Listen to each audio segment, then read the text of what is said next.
I've had this tank up and running for just over 3 years now, and I've gone through 3 different return pump setups in that time. And in actual fact, this is the 9th return pump configuration I've had over the years in the hobby, and I've finally managed to perfect it.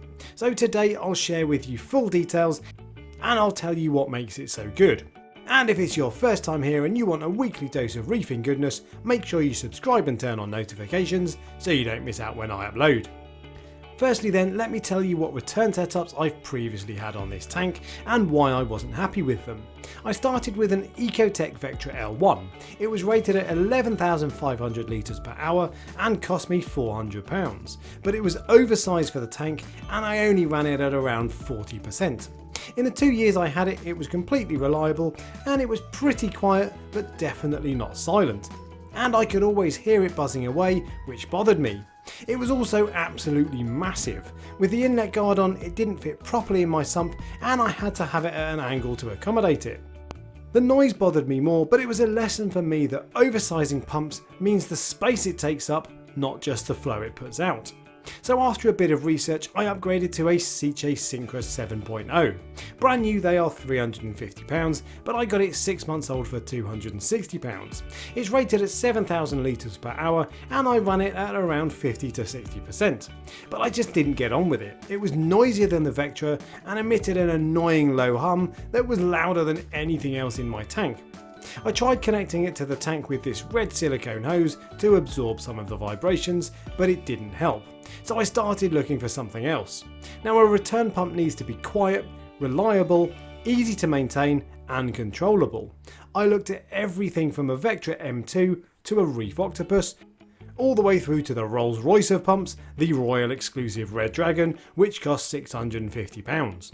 But what I settled on ticked all of the above boxes, but also turned out to be the cheapest option by some considerable margin. And I went for the latest pumps from Jekod, 2 Wi-Fi app controlled MDC 5000s connected to silicon tubing.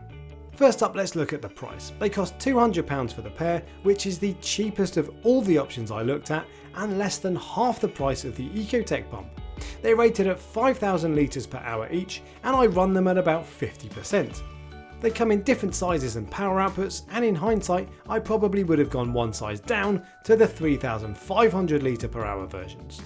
But they are whisper quiet and the quietest pump in my tank, as well as being the quietest return pumps I've ever had. Part of that is thanks to the silicon tubing, which I'd recommend to anyone who currently has the more rigid tubing like the green Eheim stuff. The Jekods also have unions on the outlets at the top, which means you can simply unscrew the union to disconnect the pump, then whip it out and give it a good clean. And one of the advantages of having 2 returns is that you can leave one in and running while you clean the other, so you can take your time and do a proper job of cleaning it. If you only have 1 return, it feels like a race against time to get it clean and back online, or more likely you just won't clean it at all. And the other advantage of having 2 returns is of course that you have a backup in case one fails. So your tank will keep ticking over just fine if the failure happens while you're away from home. Now, when you're buying a return pump for half the cost of the most common options, it is natural to assume reliability will be compromised. And I suspect the failure rate of Jekods, which are made in China, might be higher than other, much more expensive pumps. Now, my personal experience with Jekod return pumps is that I've never had one fail, and I've been running my manifold off a Jekod pump for almost 3 years on this tank. But for me, having 2 completely takes away any nerves about reliability. And the vast majority of reef tanks get broken down or upgraded within 3 years, so I'm not convinced it's worth spending big on long-term reliability that you just won't need.